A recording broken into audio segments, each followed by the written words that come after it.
યાર ત્યાં તો સખત ભીડ હતી. મને તો આમ ગભરામણ જેવું થઈ ગયું અને હું તો સીધો બહાર આવી.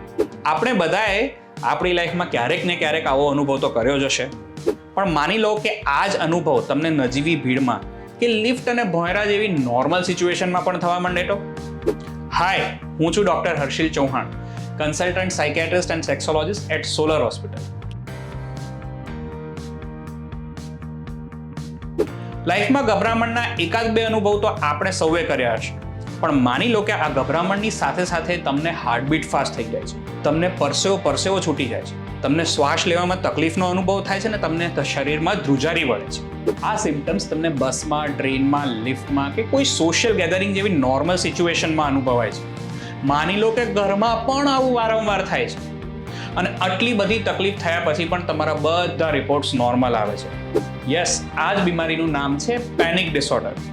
બહુ જ કોમન એવી આ બીમારી માટે પેશન્ટ્સ વારે ઘડીએ ઇમરજન્સીમાં ભાગતા હોય છે. હાર્ટ એટેકના ડરથી વારે ઘડીએ ફિઝિશિયન કે કાર્ડિયોલોજિસ્ટને પણ બતાવતા હોય છે, પણ આ બીમારીનું ખરું સોલ્યુશન મળે છે એમને સાયકેટ્રિસ્ટ પાસેથી. બહુ જ સરળતાથી ઈલાજ થઈ શકતી આ કન્ડિશન માટે પેશન્ટ્સ બહુ સફર કરતા હોય છે. ઘણી વખત તો એમને એ પણ ખબર નથી હોતી કે એમની સાથે શું થઈ રહ્યું છે. એટલા જ માટે જ આ પેનિક ડિસઓર્ડર બીમારીની જાણકારી ખૂબ જરૂરી છે.